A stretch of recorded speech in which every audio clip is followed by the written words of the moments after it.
Go ahead and pick your dookie chicken, go do what you do best.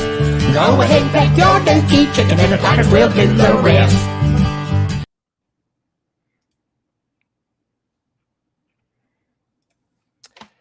Everybody, welcome to the Not Bobby Durkin Show. I'm Brian Knight. I'm not Bobby Durkin's, at least not right here. If you're brand new here to the show, hit the subscribe button. I know you hear all us YouTubers say that, and it's like, dude, would you just stop pushing your channel? Well, listen, it's free. So if you're a El Cheapo, you have the chance to do something cheap again, and that is hit the subscribe button, hit the thumbs up. Heck, if you hate me, hit the thumbs down. I really don't care. That would be a good time. Listen, tonight we have a great show. I say we as in multiple personalities. You never know. Bobby Durkins might show up, but I don't think he will. So today I had my first guest on the show. I had Always Irish, fantastic Notre Dame analyst, brilliant mind, writes for USA Today. It was a great time.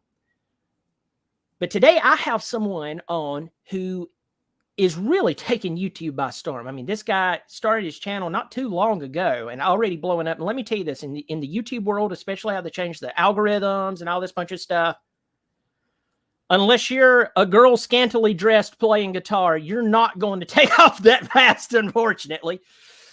But this guy is doing great work. And I'm going to tell you this. I saw his work last year, and I went, holy crap, this guy's really good at what he does. And he happens to be a really, really good guy. He covers one of the best stories in college football. Last year, the Tennessee Volunteers did something that most, including their most faithful, didn't think that they could do. They won more than 10 games in one season. They beat Alabama, and they did all of this with second-year coach Josh Heupel. Josh Heupel that, quite honestly, if you would have asked Tennessee folk a few years ago, would you like for him to be your head coach? They would have said an explicit no, we wouldn't. But he came in, and they should probably erect a statue to him. If you're a Clemson fan like myself, unfortunately, you have the bitter taste of a season-ending loss to him. The only thing that we have to thank them for is maybe they helped get us Garrett Riley. But today, I have the pleasure of bringing on Sports Talk Jay, John Chapman. John, how you doing today, buddy? Hey, how are you? Good to see you. John, I'm going to tell you this. We were talking before the show started, and this is how I ran across you. I was looking through some of my videos, and then your video was suggested to me, and I went, it's talking about Clemson football. Maybe you mentioned me, and you did. And folks, I'm going to tell you this. John not only does a good job, he does a really great job. In fact, I'm trying to figure out how he does some of the stuff he does because he's so good at it. And I'm not just saying that because you're on the show. But right now, go check out Sports Talk Jay. Open up another window there on your phone. Go to Sports Talk Jay, subscribe, and follow this guy. He's fantastic. So, John, I've tickled your ears. I've talked about how great you are. Let's talk about the Tennessee Volunteers. If I would have told you 1 year ago today that you will beat Bama this year, you will end up in the Orange Bowl, and you will rip the tiger paw off of Clemson's helmet, what would you have said to me? I would have been surprised. I would not have been shocked. 2 years ago, I'd have said you're just lying and you don't watch football. But in 2021, that team shocked me. I did not want Josh Heupel. I've said that on my show many times. I was not happy with his hiring. I thought this was a lazy hire by Danny White. He knew the guy. He was the head coach at UCF, just like he was the athletic director, and he just knew him. And, of course, we were in a big mess. We had the problem with Jeremy Pruitt. We got the NCAA investigation. We were a mess. We had 30 of our best players transfer out, including multiple 5-stars, and we just were terrible.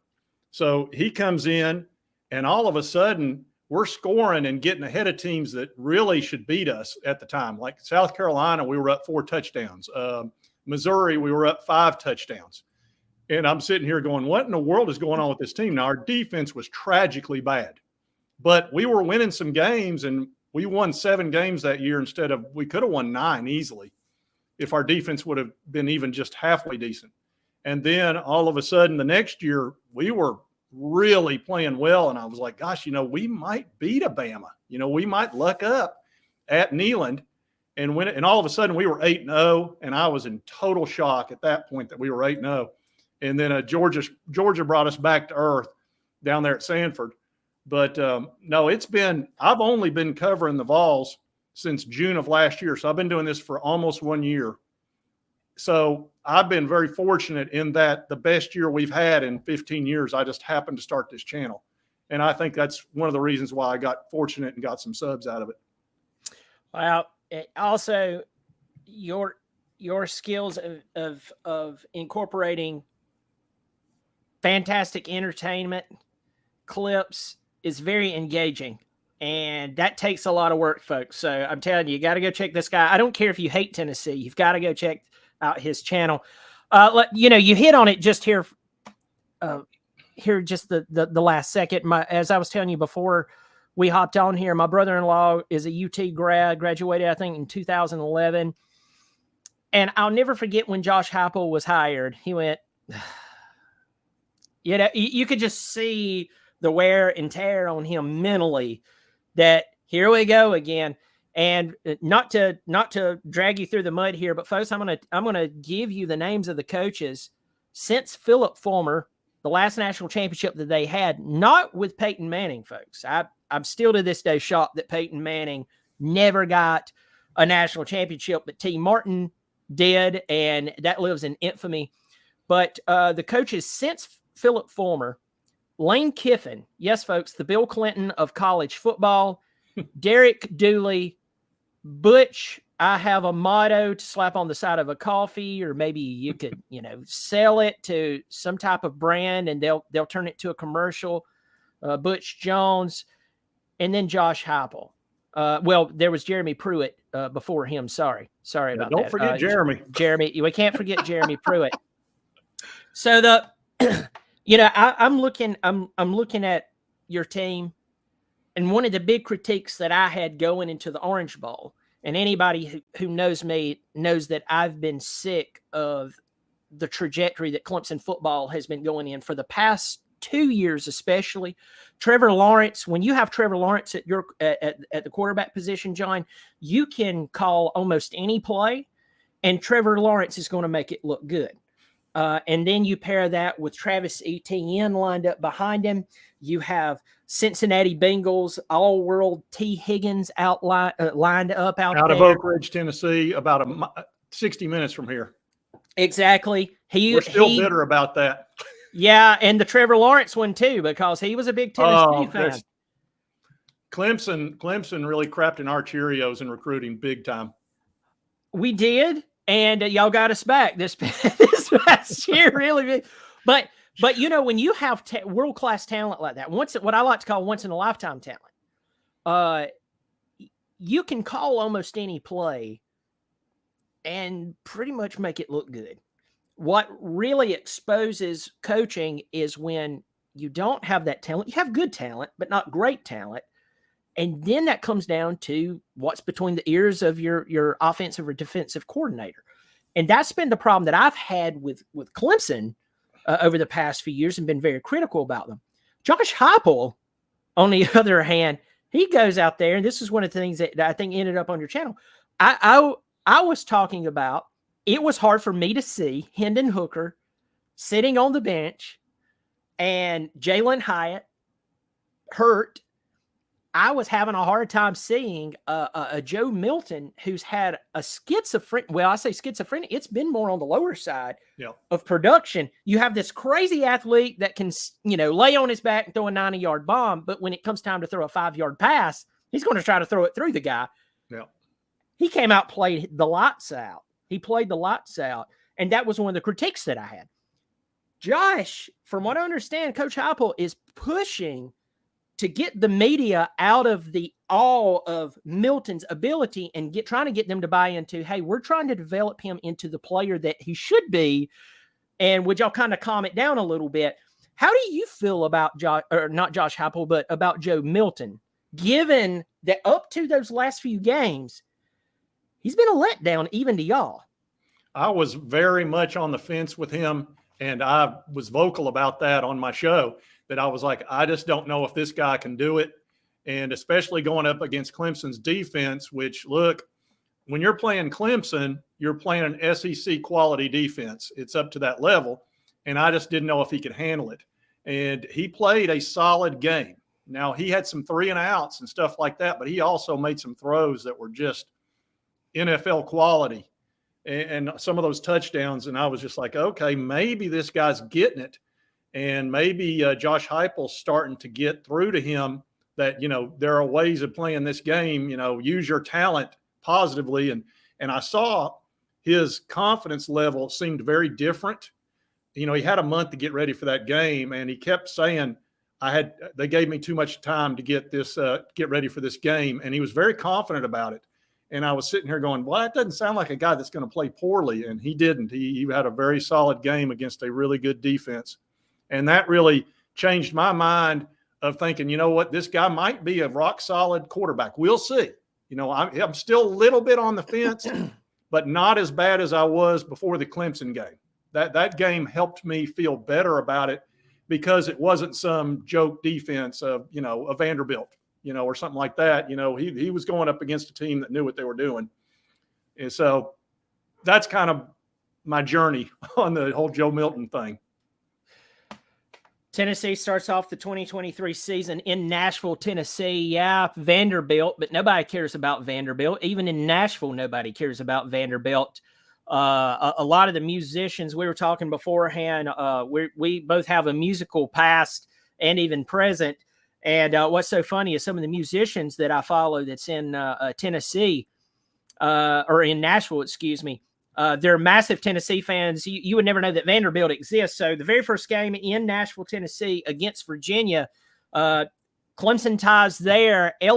Tony Elliott, former Clemson offensive coordinator, took over the job. Last year was his first year. He lost the left-handed, red-headed Brennan Armstrong, who transferred to NC State. So you're not going to have to deal with him.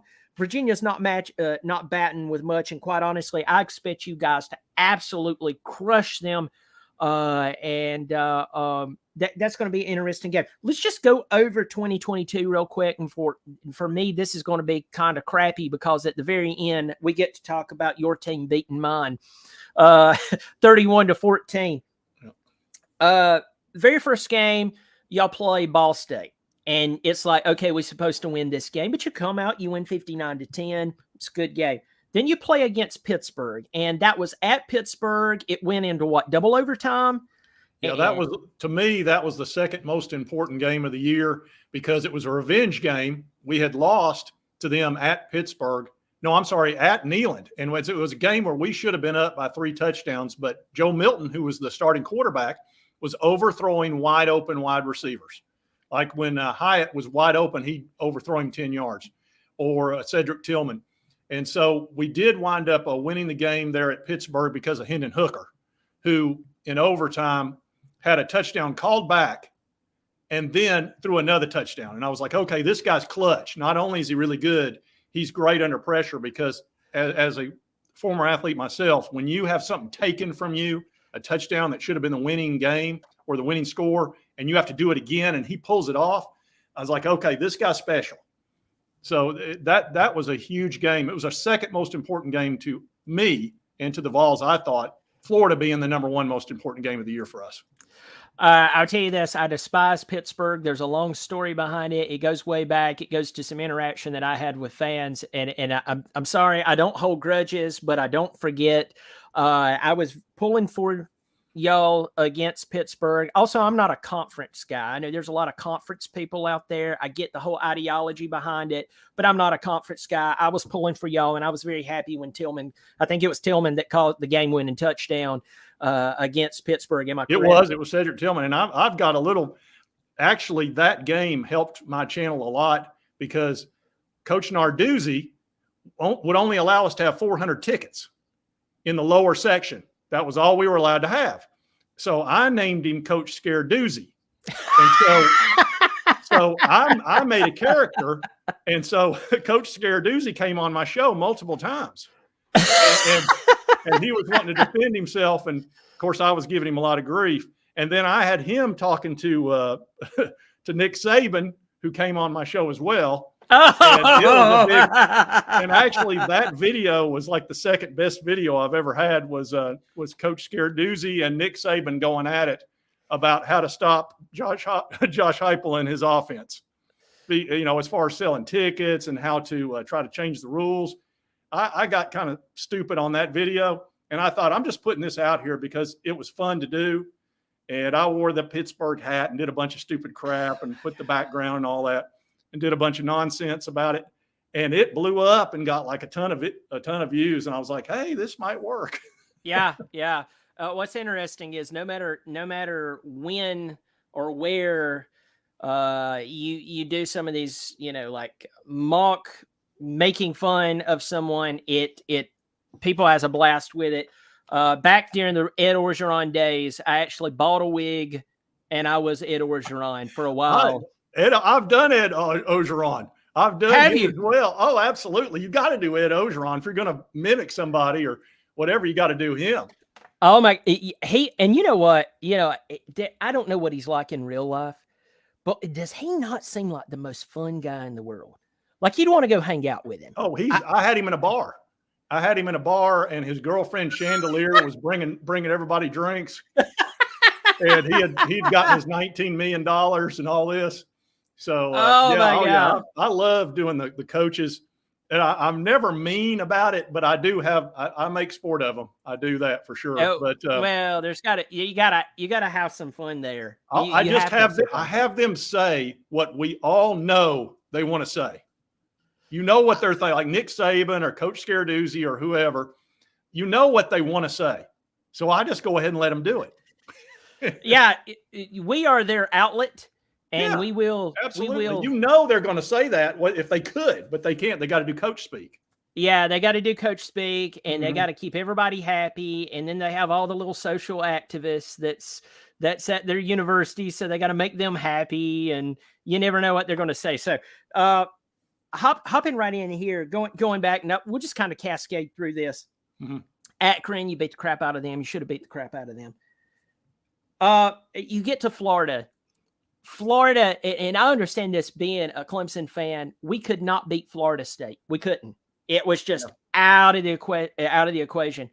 Once we beat Florida State, the wheels began to turn. Now, the things didn't turn around until about 5 years after we beat Florida State for the first time in 2003, which, by the way, I was there. That was fun. Dabo Swinney ends up taking over his second full season. He went 6-7. I was calling for his head, blah, blah, blah. But getting over those humps are big.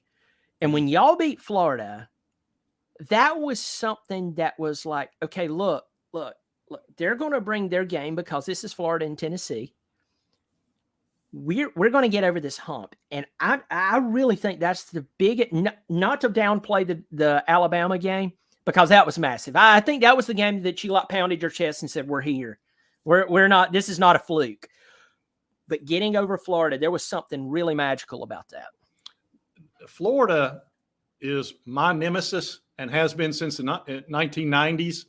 And Steve Spurrier, and of course, Steve Spurrier shows up on my show and he gives me a lot of grief. And a lot of times he's standing behind me because he haunts me.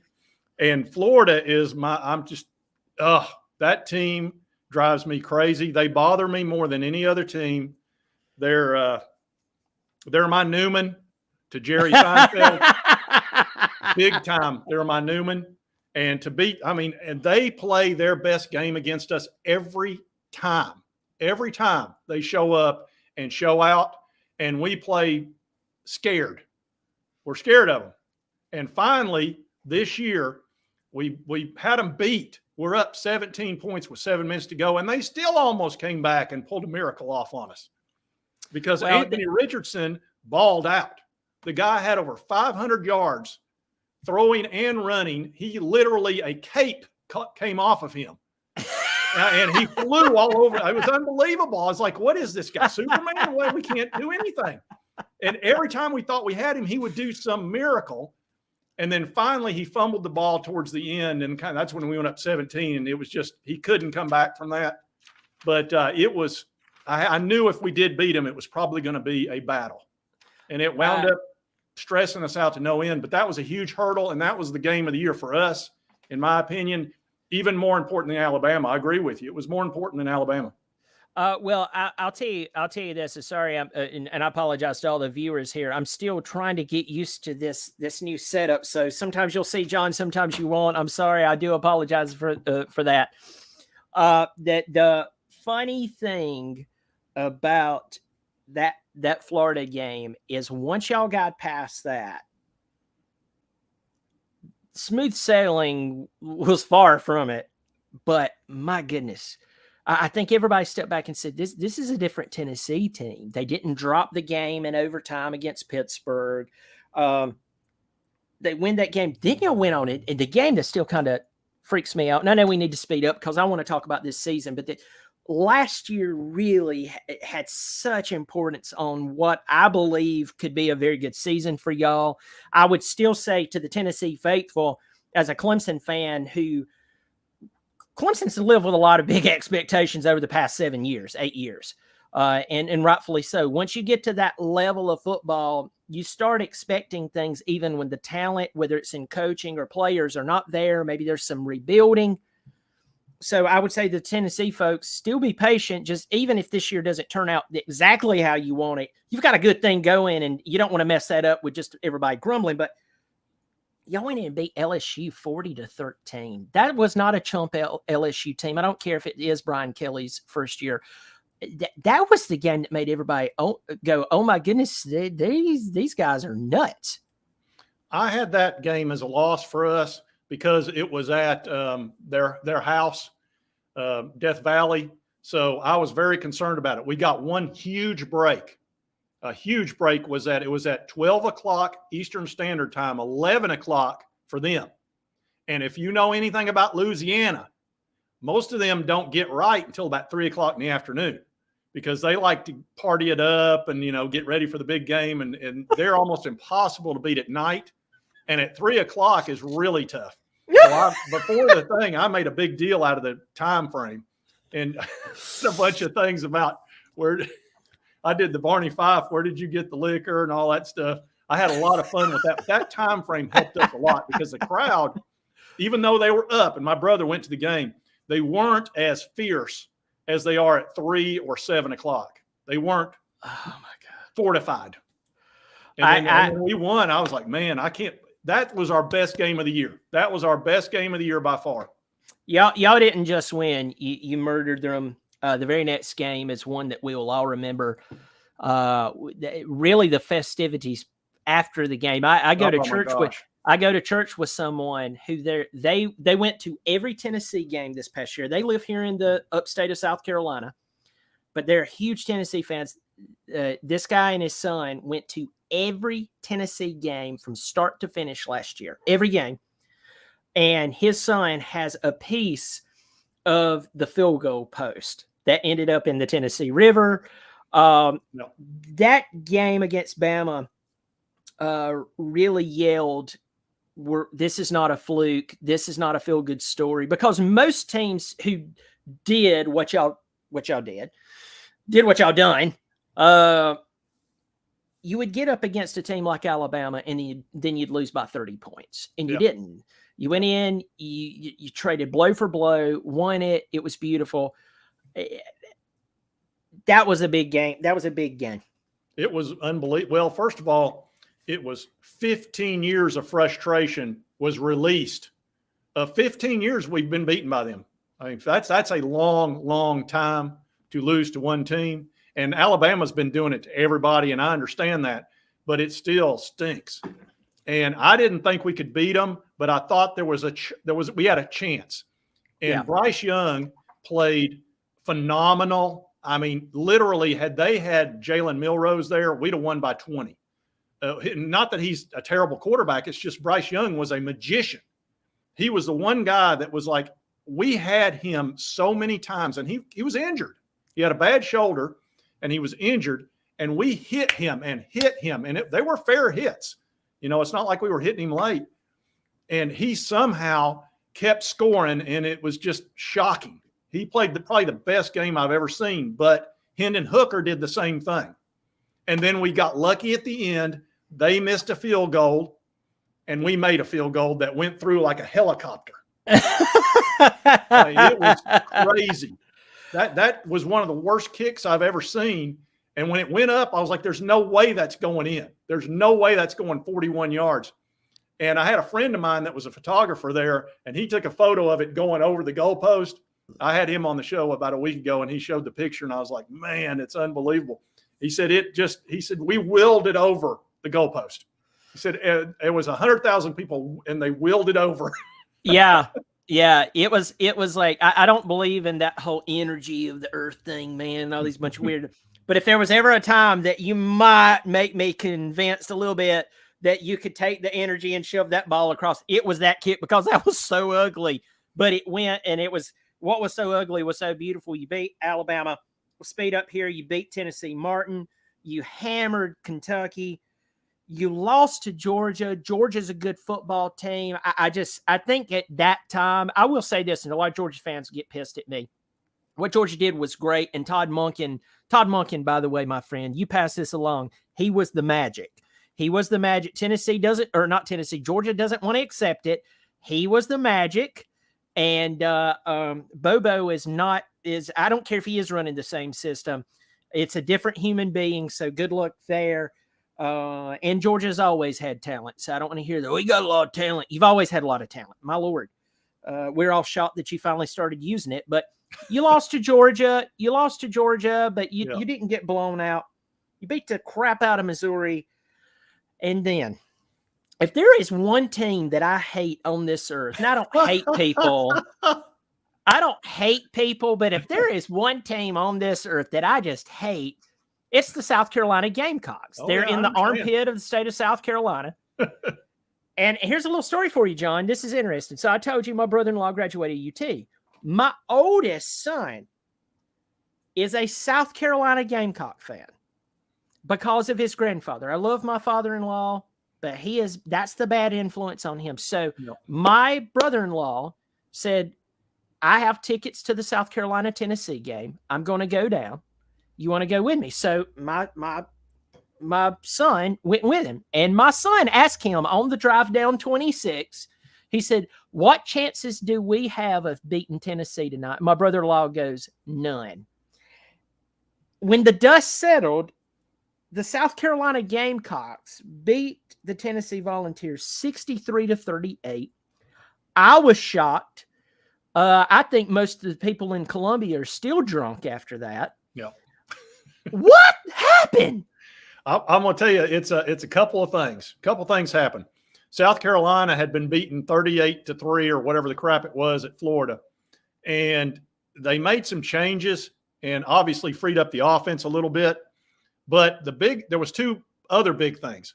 ESPN showed up. It was a 7:00 game. So that got everybody energized and fired up. And I think that helped them.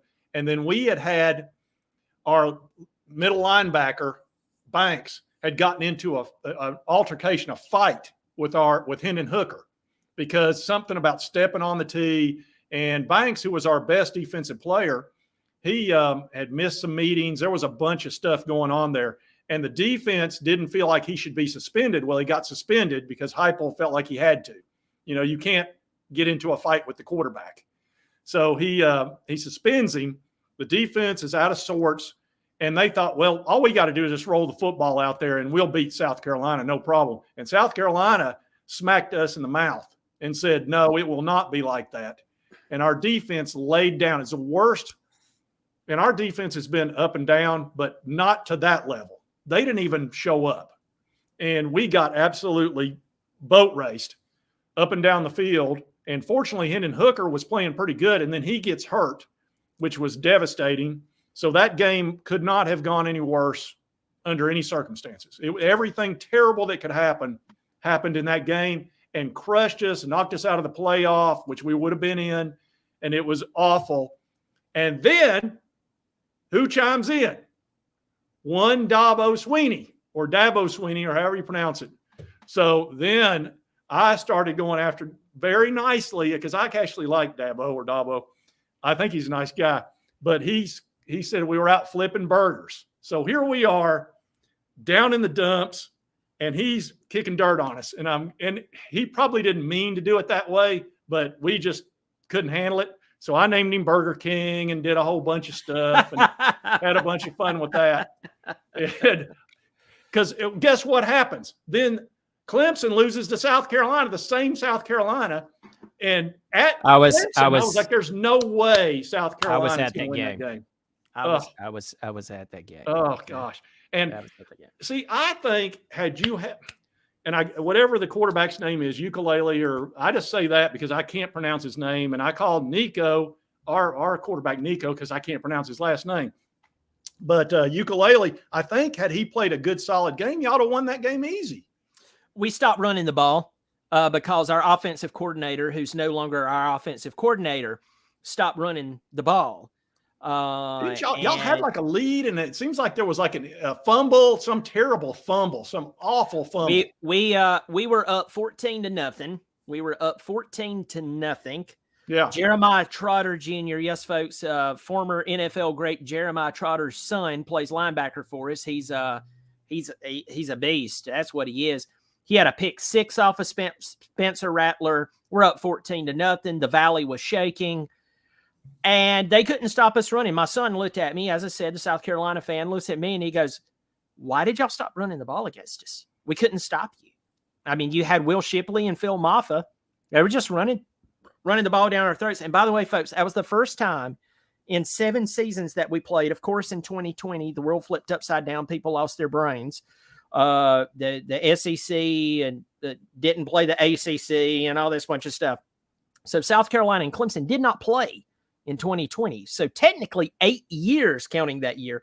But in times they actually played, South Carolina had not beat Clemson in 7 tries. They end up winning by 1 point, which, by the way, they claim that's a butt whipping. 1 point is a butt whipping. So there we go. Then, of course, the game that I don't want to talk about, and then we're going to get into this season. All right. Clemson 31-14. Clemson loses that game 31-14. Tennessee Voss comes out. The ABCs of football, I believe y'all defied it. And I'm going to tell you, you defied it. You're losing. You don't have your starting quarterback. You don't have Jalen Hyatt. That's a big deal. When you don't have your starting quarterback, the guy who got you to where you're at, you don't have him. And Joe Milton has been at best subpar throughout his entire career at Michigan. He loses the job to Hendon Hooker. And he comes in and has the game of a lifetime against the Tigers, puts us out of our misery, 31-14. Tennessee finishes off a magical season, 11-2, Orange Bowl champions.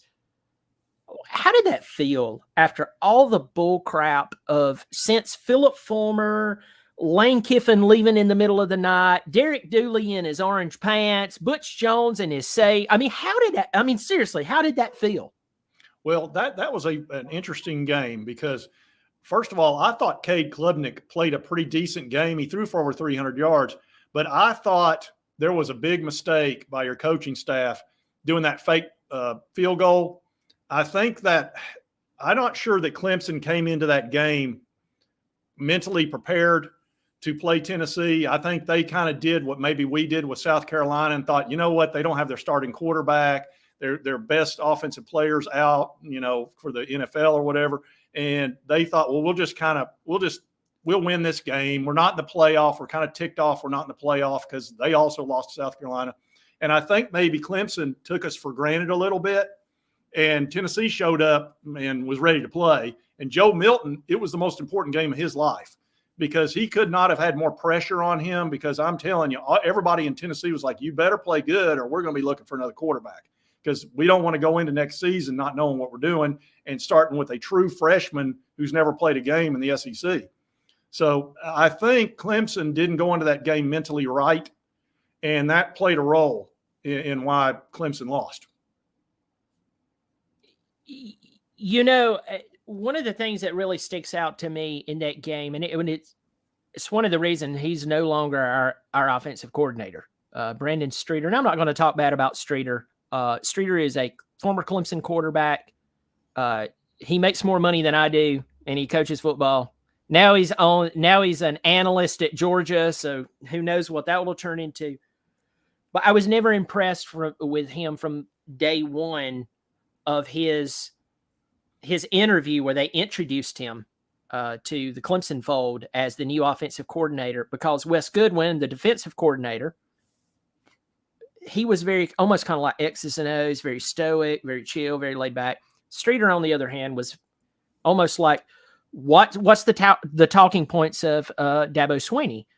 Okay, well then that's what I'm going to regurgitate to everyone around me, and that really turned me off, because I don't know about you, but he just came across as a yes man, and I don't like yes men. They're very dangerous, and unfortunately, it didn't work out for us. One of the most important plays in that game that stuck out to me was when Darnell Wright, the top 10 pick, world-class offensive lineman y'all had, and good for him, by the way, to be picked 10th overall in the NFL draft. He lined up and drove Brian Bresee about 5 yards downfield. And that's 6'6", over 300 pounds. Fantastic defensive back. And he had a very, very challenging season. He lost his sister to cancer in about game 3. But Darnell Wright drove him back, and there was a dominance and a hunger that y'all had that I hadn't seen. And I'm telling you, folks, I'm going to say this. I don't care what team you pull for. I don't care how much talent you have. I don't care who you think is coaching for you. The moment that hunger leaves you, you can ask the Clemson Tigers, how does that affect you? You can have Travis Etienne and Trevor Lawrence on the field, and if you don't have the hunger, you will get beat. And that happened to Clemson in the last few years that Trevor and Travis was together. Tennessee has that hunger. You have a lot to prove. Let's dive into the 2023 schedule.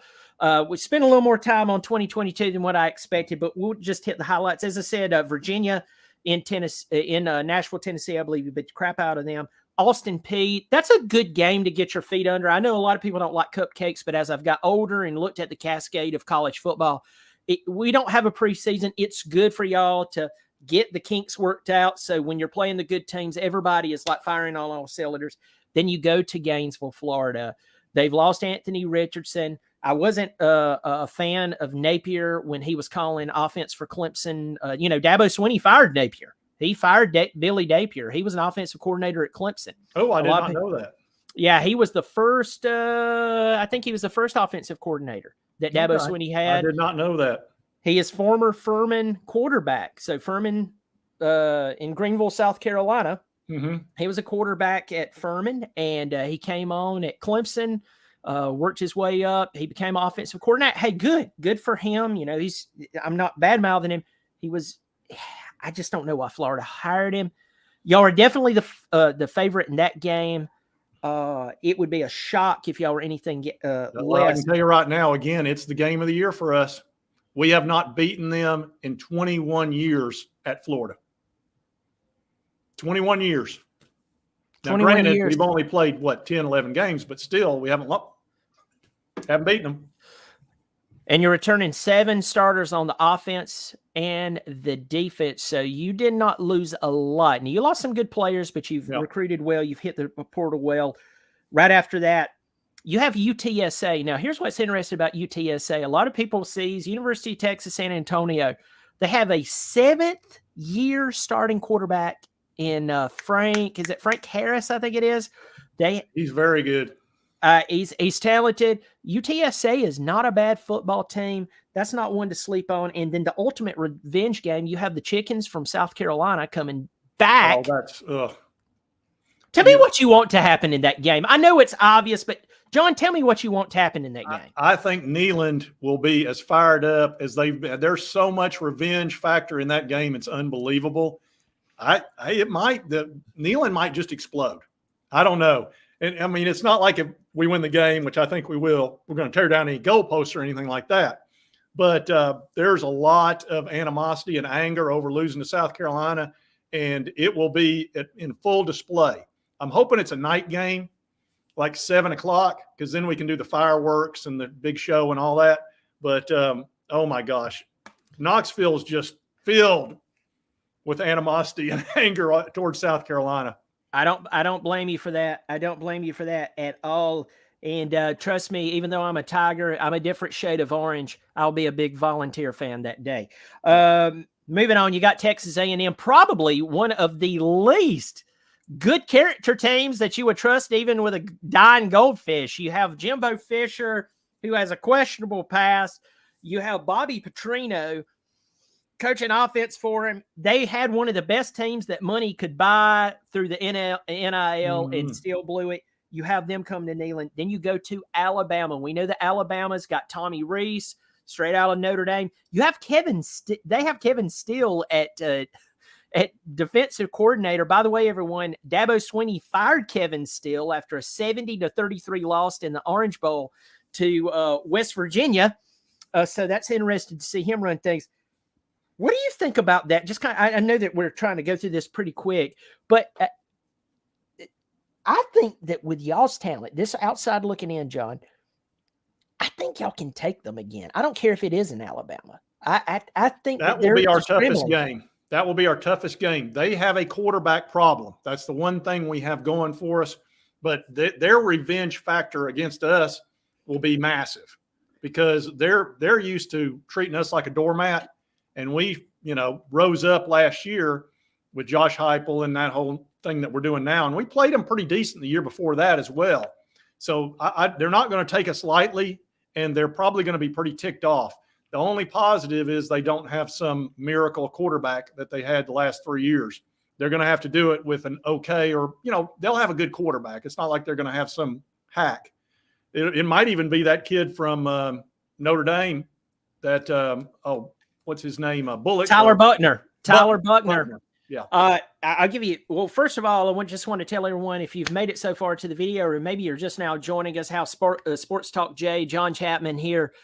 John is the man. Go check out Sports Talk Jay on YouTube. It's blowing up. It's a fantastic interview. Listen, folks, he doesn't just talk about sports. He entertains you. So please check him out. And I'm serious. He's doing very well. And I'm just honored to have you on the show. Oh yeah. And I'm not saying it. It's just the truth. It's just the truth. So interesting fact about this, John, and for anybody who wants to kind of hunker down for a second, chill out. Alabama gets Notre Dame's Tommy Rees. He was former quarterback, became offensive coordinator under Brian Kelly. This is something I didn't know until today on my other show. So Tommy Rees brought Sam Hartman from Wake Forest, almost 13,000 yards passing. He enters the transfer portal. He starts bringing him to Notre Dame. He's courting him to come to Notre Dame to replace Tyler Buckner, the guy who got hurt. He got hurt in the Marshall game. Of course, they lost to Marshall. They lost to Stanford, beat the crap out of us. But he brings Sam Hartman. He's bringing him from Wake Forest to Notre Dame. Well, get this. As soon as Tommy Rees gets the gig at Alabama, which you can't blame him for leaving that. You can't blame him for leaving Notre Dame for Alabama. He starts trying to get Sam Hartman to come to Alabama. Oh, he did. I didn't know he tried to get Sam Hartman. He tried to get him to go to wow. Alabama. Well, I'll bet that had that head coach furious. It gets even worse. So think about this. He brought Sam Hartman in. He was recruiting him to replace Tyler Buckner. Right. Okay. So Marcus Freeman steps in, calms everything down. Sam Hartman says, I'm going to come on to Notre Dame. Tommy Rees turns around and gets Tyler Buckner, who he was replacing, to come to Alabama. Go sit on the toilet and think that one over for a little while. Yeah, that's I'm not. Coach Saban's not happy with their quarterback situation at all, or he wouldn't. They looked bad in the spring game, and Jalen Milrose and the other guy Ty Simpson, who was a big time recruit, they just didn't show out, and he's not pleased with something He sees something that's not right. And of course, he's used to having these great quarterbacks the last 10, 12 years, and he's not seeing that level. So he thought, what the heck? If this guy wants to come, I'll take him. He has 5 scholarship quarterbacks. We have 2. He has 5. I don't know how he managed to keep 5, but they're all there. I guess he'll find a decent one out of that. Speed it up a little bit. You go to Kentucky. Kentucky has been interesting here and there. They have former NC State quarterback Devin Leary. I've seen Devin play in person. Good quarterback, not great, but you still have to respect him. Then you have Connecticut coming to town. Here's what's interesting. Jim Morris is coaching that team. Former NFL coach Jim Mora took over the terrible UConn team. They started out like 1-4, 1-5, something like that. Ended up getting to 500, got to a bowl game, barely lost it. UConn. I'm not saying they're going to beat you. That's not what I'm saying.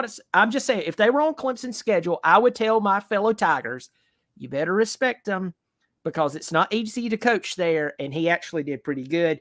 At Missouri, I think you're going to tank them. You get Georgia to come to Neyland Stadium, maybe a little revenge. Monken's gone. The Disney movie they're probably making about Stetson Bennett, they're doing that, but he's no longer there. And then, of course, you get the Fighting Doctors of Vanderbilt. Yeah. Yeah. Somebody's got to beat Georgia. They must. I'm telling you, they have the arrogance that the Georgia people are feeling in that team. They need to go down. And I agree with you that Todd Monken was a huge loss. It was a huge loss for them. That guy is a very good offensive coordinator. And I think Bobo's okay, but he's not Todd Monken level. So I think that'll pull their offense down a little bit, but they are loaded with talent. But they've got to come to Neyland. And I can tell you right now, Neyland will be on fire to play Georgia because we're tired of them, and somebody must beat them. That team cannot go on undefeated. It just can't. Well, the world's just not right this way. Well, I can say this, and for anyone who's watching this broadcast a little later on, because this is a live stream right now, and anybody who wants to get in the chat, hop on in. But I tell you this, John, Georgia, here's a few facts that Georgia fans, they hate to hear me talk about. Georgia has always had talent. Yeah. Georgia, I grew up living so close to the Georgia line because a lot of people don't realize that Georgia and Clemson are only about an hour and 20 minutes from each other, and they barely play each other, which is terrible. They'll play, I think, next year. Start a little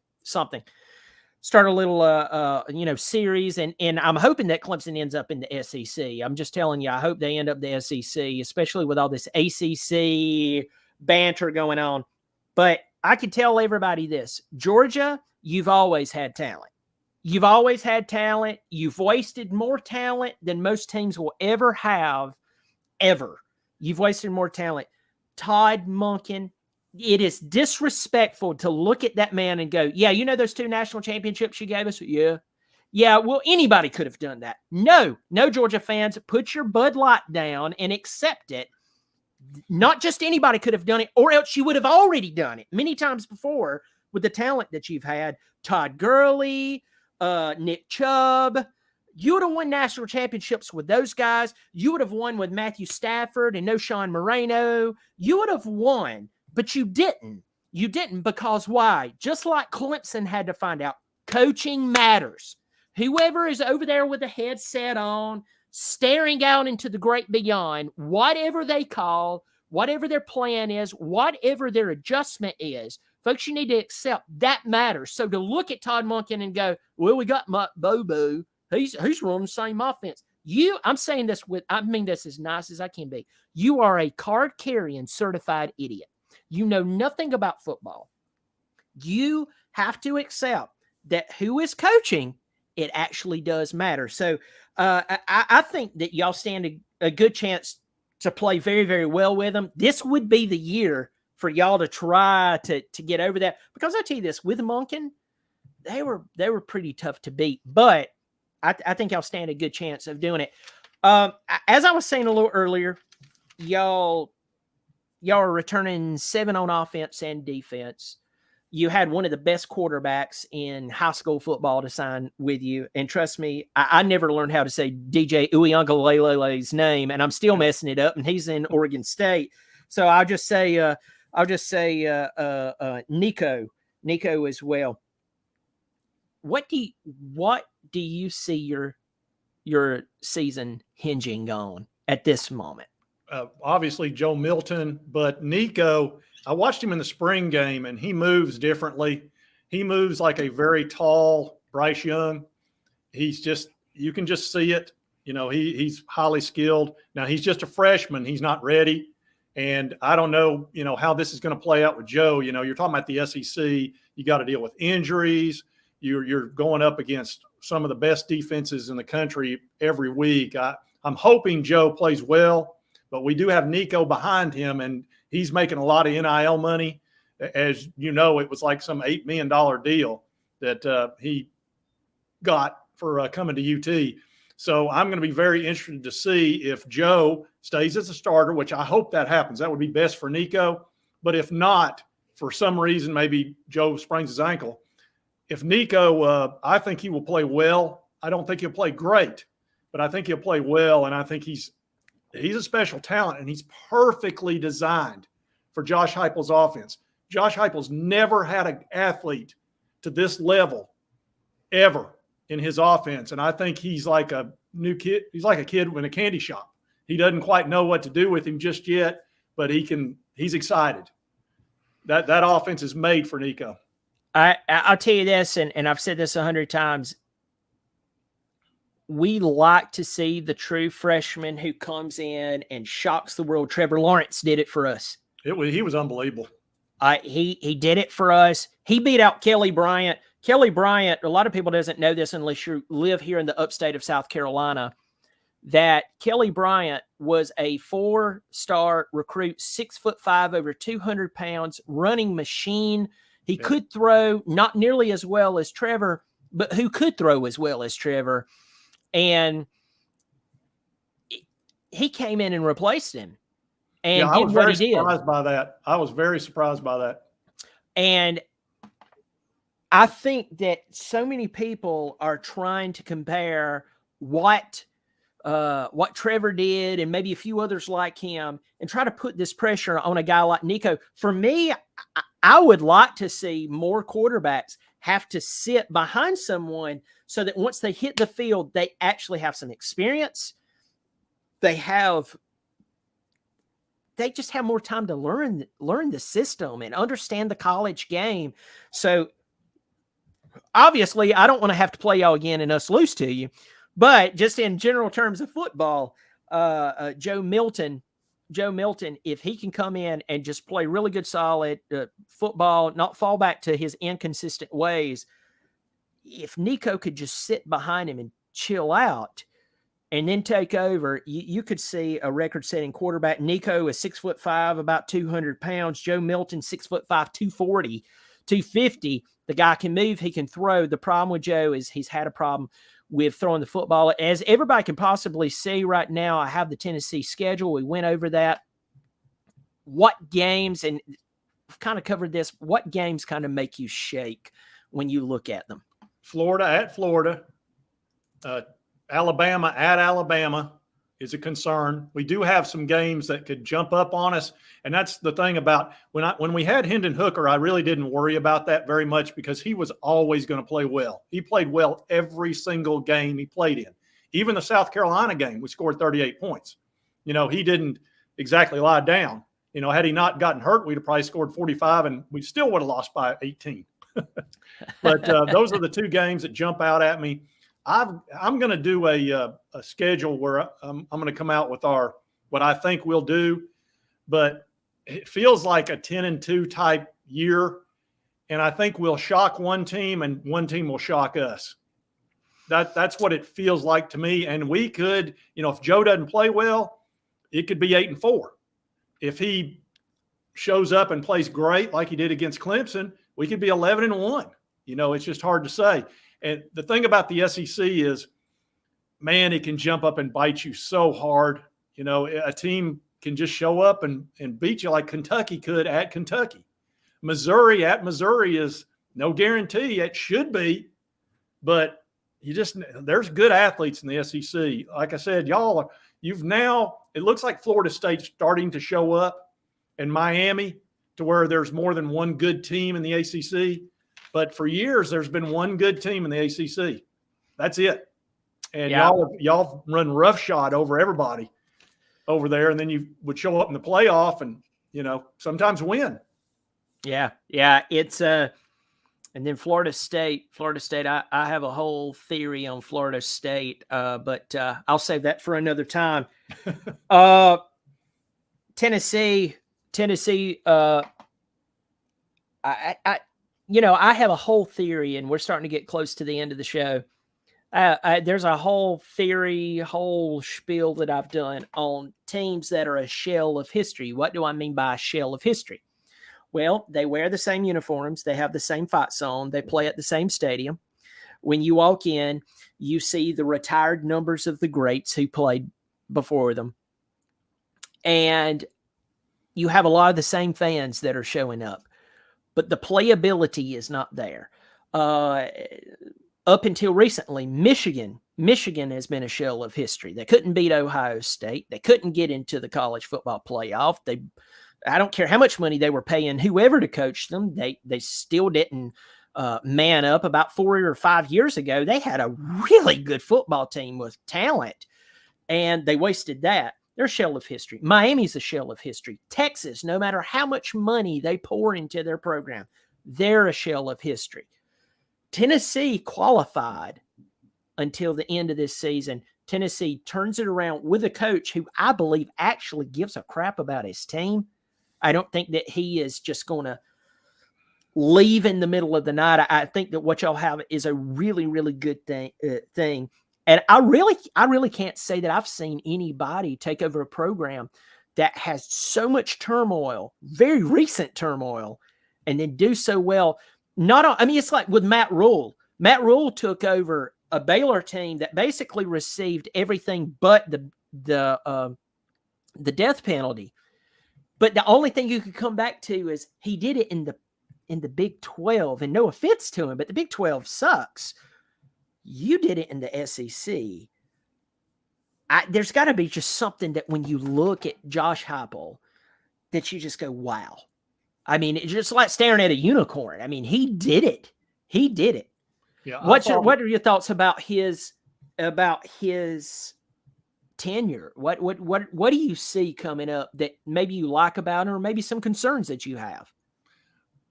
When we hired him, I thought, there goes 5 years. We're going to be 5 years in the crapper, winning 6-7 games, and we're going to waste another half a decade. And not even halfway, about 1/4 of the way through 2021, when we were up on South Carolina and up on Missouri by 4 and 5 touchdowns in the first half, I was like, sign this guy long-term, please. Sign this guy. And all last year, I was like, if you do not sign this guy long-term, I'm coming over there. I will turn this car around, and I'm coming over there to UT because we've got to get this guy signed. And we finally did. And he's signed long-term now. But I think, excuse me, we're looking at probably 6 or 7 really good years ahead of us. And I don't think he's going to leave. I think he loves it over there. He's getting treated like gold. And he really seems to enjoy it. And his family seems to like it. And see, when Lane came over there, Lane had a wife that wasn't real happy with living in Knoxville. She was from California. And I think that created problems. Whereas I think Heupel's very happy in Knoxville, and so is his family. So I look for 6 or 7. When you find your guy, you hold on to him in college coaching. I mean, that's just the way it is. So I think Tennessee will hold on to him, and we're going to be good for a while. I think it's going to be a fun 6, 7, 8 years, however long he lasts. I don't know how long coaches are going to last these days. They make so much money, and it's such a hard job with NIL and all that it's just hard to say. Yeah, I think that you have your guy. I think that when you have a guy who believes in the program, when you have a guy who comes in and immediately impacts it, I mean, it was just laser focused like he did. It's hard to, I mean, what can you say about Josh Heupel, folks? I mean, whether you love or hate Tennessee, what can you say about him other than, wow? My brother-in-law, the Tennessee grad, said, this is before the season was over. Y'all had just beat Florida. He said, or maybe it was even earlier than that, he said, if this guy wins 8 games, we need to erect a statue to the guy.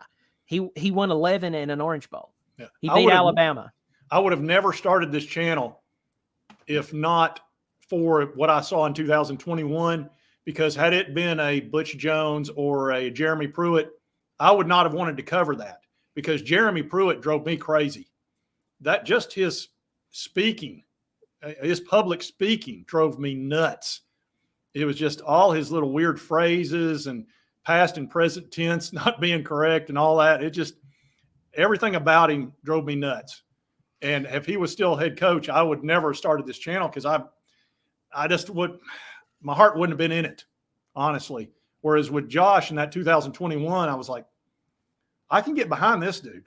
You know, I can get behind this team and feel good about it. I still would have loved the Vols, and I still would have rooted for him like crazy with Pruitt, but it wouldn't have been, I wouldn't want to have been on YouTube about it. I can just say that. It makes a big difference. Well, you have one of the best names in college football playing for you too, Squirrel White. Oh my gosh, I love Squirrel. Have you seen the Squirrel stuff I do? I have not seen it. I have not seen it. I do so much crazy crap with Squirrel. It's unreal. I always do the Christmas vacation Squirrel and all that kind of stuff. Yes. I give Squirrel grief because I think he's fantastic. He's going to be a short version of Jalen Hyatt. That dude is fast. Holy crap, is he fast. I covered him. He was one of the first people I covered, and he was a 3-star. I was like, I watched him in his highlights, like the guy's running twice as fast as everybody on the field. It's like, how's he 3-star? And he's going to be fantastic. I'm thrilled about him. And, we were speaking about coaching. You guys made a great hire. That Garrett Riley, is it Garrett Riley he was from TCU? Yeah. That's a great hire. And that actually kind of turned me around on Dabo a little bit, because I thought he was a very stubborn coach that was going to do it. Look, he won 2 national titles. Why should he change? Yeah. And when he hired Garrett Riley, and I'm almost wondering if it wasn't watching that offense of the Vols when he realized, I need to do something.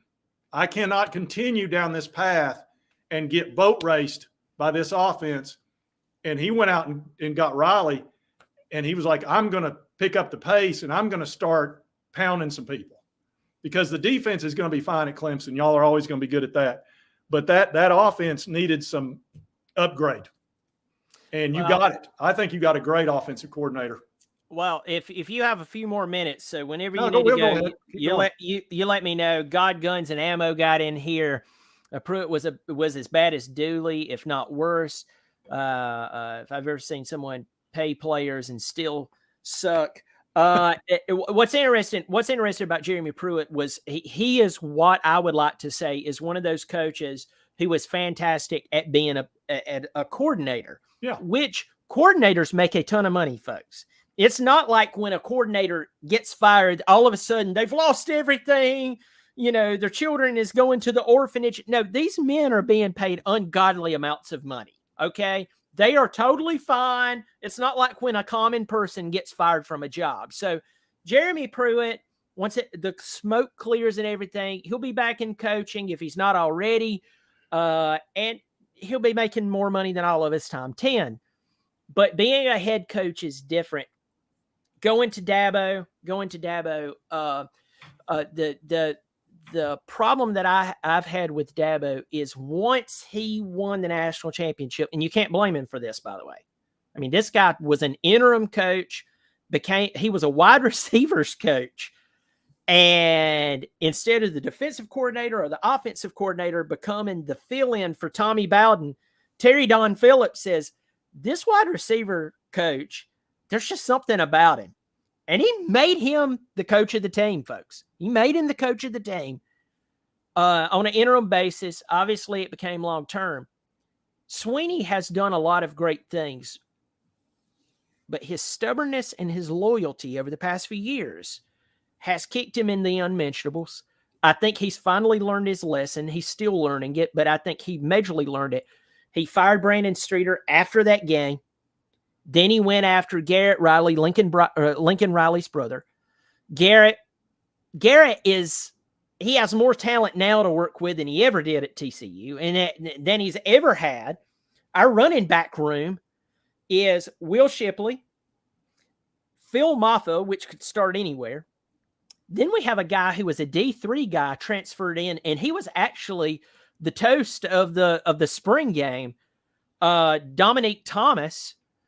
He was a walk-on. Now he's a scholarship player. The guy looks great. And then Keith Adams Jr. for anybody who's a real Clemson, or I say not real, I'll say a tenured Clemson fan. You remember his dad was, I think he still holds the record for most tackles in a game at Clemson. He had 24 against South Carolina in the 90s. They're playing running back. We have some work to do with the wide receivers, but we still got some good wide receivers. Cade has some growing to do, but there's a lot of upside there. So Sweeney is growing there. And I think that people like myself, I was scared that he had fell into this deep, dark hole and he was going to stay there, John. Because it was like, well, look at those 2 national championships. And yeah, I still won 10 games this year. I still won the conference. What do you want out of me? But it was good to see Dabo correct. And so we'll see how Lincoln Riley goes. I mean, it's going to be. I think you're going to win. I think you'll win the ACC pretty handily with that new offensive coordinator. And I like your quarterback. I do. I think he's going to be fine. He was a true freshman last year, and he performed pretty darn well. He killed North Carolina. What North Carolina y'all played in the conference game or whatever, and he just wore them out. He's very confident, and he's just young, and he hasn't played enough ball. That's the issue there. But I'm sure you've got a couple other quarterbacks on that lineup that can probably do the job too. But I think you're going to be fine. I do. I think that was a great hire, and it could lead to another national title. It could. You've got a great runway to get to the playoff. Going through the ACC, I mean, you're not going to struggle with that too much. Unless Florida State and Miami somehow buy enough players and actually can, field a quality team, who else is going to, is Wake Forest played good last year. They lost their quarterback. There's nothing in there to stop you from getting to the playoff. Maybe y'all have played Notre Dame, right? Notre Dame comes to Clemson on November the 4th, but Notre Dame has a lot of questions behind them. That might be the one tough game. That might be the one really tough game, but it's at Clemson, so that should be huge. And I think your offense is going to be so much fun. I'm telling you, when you go from a boring, stoic offense to something dynamic, it changes the energy on the team and in the crowd, and it makes it super fun. This might be one of the most fun years you've ever had at Clemson being a fan. It could be. I think it was a great hire. I definitely hope so. We'll see how it pans out, but it makes me happy to see that Dabo was willing to make that move. And for everybody who doesn't know, that was the offensive coordinator's one and only year being the offensive coordinator. After he did so poorly, Dabo just pulled the plug and let him go and said, I just can't do this. Of course, DJ Uiagalelei is now at Oregon State. He didn't fit our system. That's on us too for recruiting a player that did not fit the system. I would not be shocked if he did well out there with Jonathan Smith, the former quarterback at Oregon State, who quarterbacked them to their best season ever, and he did quite well last year. Remember, he beat the crap out of Florida in their bowl game. So we'll see what goes on there. So John, you're entertaining. Your show's entertaining. Your channel is just blowing up. What's in store for Sports Talk, Jay? I don't know. I don't know. Like I said, I just did it. I just did the channel because I wanted to cover the Vols. It was just something for fun, really, honestly. And I haven't decided exactly what I'm going to do with the channel. I'm always trying to change it constantly. I don't like it to be I don't want it to ever be boring. I love adding comedy to everything that I do. That's just who everybody told me if you're going to do the YouTube stuff, you need to be authentic and be who you are. So that's all the crap and nonsense that you see on my channel is exactly who I am.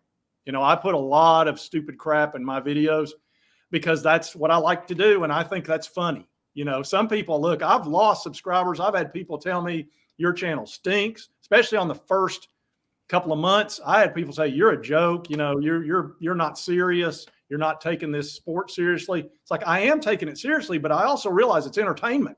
Yeah. For me, football, college football is entertainment, and it's all those things, but it's probably the best 3 hours of entertainment that you will ever have. I mean, it's fantastic when it comes to watching it on TV or going to the game. I mean, it's just 3 hours of sensational stuff.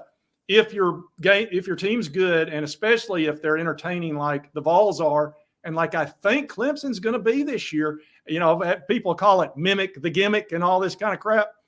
If it's a gimmick, you're going to love it, because I think the Riley guy is going to show you guys you've got the talent to be outstanding and fun, and you can be fun and win. Yeah, you can be both. You don't have to be Georgia. Georgia wins, but they're not fun to watch. Honestly, they're just kind of beat you down and wear you out. And Alabama used to be that way. Alabama got more fun and won, and you know, and Tennessee's ridiculous. I've never seen anything like it. I love it. Well, everybody, Sports Talk Jay, John Chapman, just doing a great job. And I appreciate you coming on the show. The Tennessee Volunteers has nothing but upside. Just give you my take as a Tiger, kind of closing his sucker out. It's on Joe Milton for me. When I heard that we had to play against Joe Milton, I'm going to be honest, and you saw it on my videos, I went, I'm fine with that. Yeah. Because the guy is one of these people who has freak athleticism. I mean, there's nobody that looks at Joe Milton and go, the guy's not a great athlete. But I think it was your offensive coordinator who in the past few months, the media was hounding him, talking about the arm strength of Joe Milton. And he said something along these lines. This is my paraphrase. He was like, look, guys, we realize he's a freak athlete. What I need him to do is to be able to throw a 5-yard pass correctly. That's what I need. And it was something along that line. So when I look at your talent overall, to me, I'm going 90% of this is on Joe Milton. Like literally, that's how I view it, because we just saw what happened at Clemson with the quarterback and the offensive coordinator. We lost eligibility with great players. Our tight end that played for us last year, Davis Allen, I would go as far as to say he was a top 2 tight end, top 3 tight end in the country last year. The only people in front of him would be Brock Bowers at Georgia and Michael Mayer at Notre Dame. Those would be the only 2 people in front of him. And we underused him. Why? Offensive coordinator. So whoever's coordinating for you, who's calling the plays is a big deal, but who's on the field throwing the ball, that is a big deal. If Joe Milton, and I'm going to give this to everybody, if Joe Milton gets out of whatever funk he has been in, and we finally see the maturation of his throwing abilities and his decision makings, you could be looking at a Heisman Trophy winner.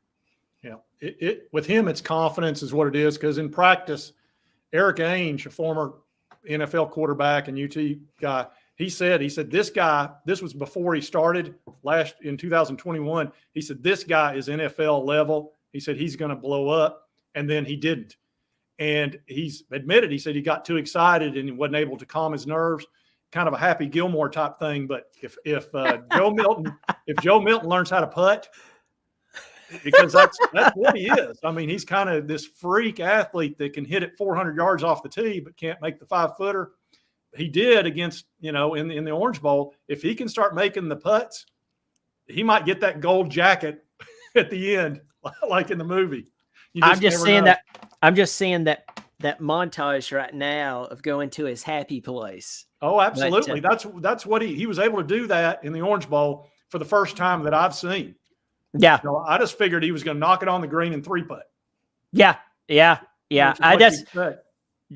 I'm telling you, folks, I called a lot of crap for that when I was talking about Tennessee, but I was like, historically, when you have someone who keeps falling apart, you feel pretty good. He came out, played a lights out, and I wish the best to y'all. Folks, we're going to come to the end here.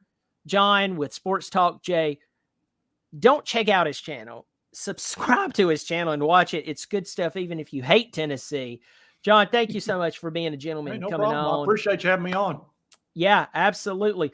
Well, listen, folks, I'm going to let you go. I will have more college football commentators on here. If there's a specific commentator you want to see or YouTuber you want to see on here, let me know. I'll reach out to them and we'll try to set it up. But check out John with Sports Talk Jay and the Volunteer Vols. Hope you take care of yourself. Hope you have a good week, and I'll catch you next time. Thank you.